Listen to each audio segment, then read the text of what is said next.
बच्चों, let us look into the question. The question says that how genetic and physical map were generated in HGP by these enzymes. कौन से enzymes को use करके या कौन से पैटर्न को, कौन से मेथडोलॉजीज को यूज करके genetic physical map were generated in HGP. Let us look into it. So the key concept is HGP and mapping of particular genes. Let's do it.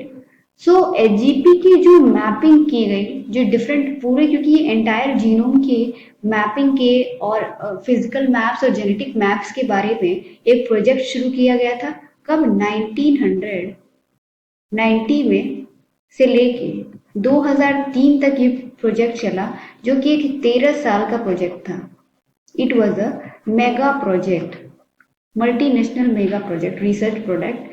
And इसमें काफी सारी कंट्रीज ने participate किया. That includes France, Germany, Japan, China, US and other countries. Around 7 countries they participated in this project initially.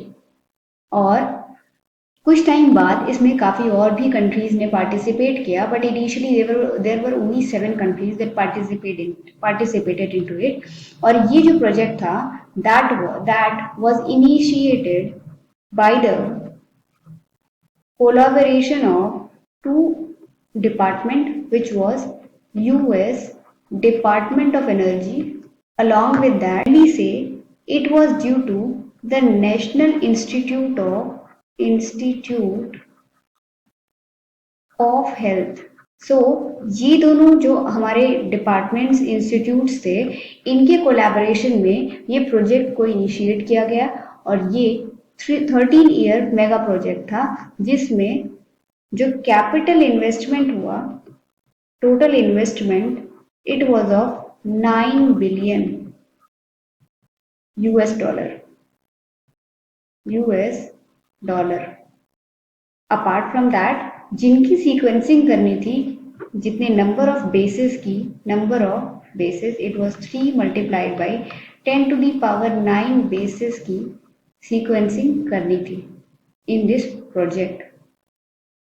Apart from that, इनका other AIIMS जो हम discuss करेंगे, the other AIIMS was कि 20,000 से लगभग 25,000 ह्यूमन जीन्स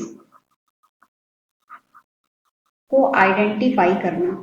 एंड जो physical map इस पूरे एचजीपी प्रोजेक्ट में बनाया गया, वो बनाया गया लेटर ऑन. 2 मेथडोलॉजीज यूज किए गए. First of all there were ESR, they were sequence annotation, and apart from that automated DNA sequencing. इनके थ्रू सीक्वेंसिंग तो कर ली गई, लेकिन इनकी मैपिंग कैसे की गई, वो किया गया by the help of restriction endonuclease. Restriction endonuclease के through what we did that overlapping gene sequences को ट्रैक किया गया. overlapping जीन सीक्वेंसेस पे काम किया गया by using RE, which was restriction endonuclease.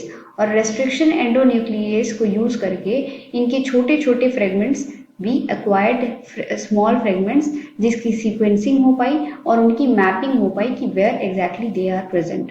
So the genetic and physical map were generated in HGP by the usage of restriction endonuclease. It is restriction endonuclease that is a palindromic that cuts at the palindromic sequences, and they work over the DNA. So we can conclude that option C is correct, and the answer is that option C is correct. Hope you all understood. All the best.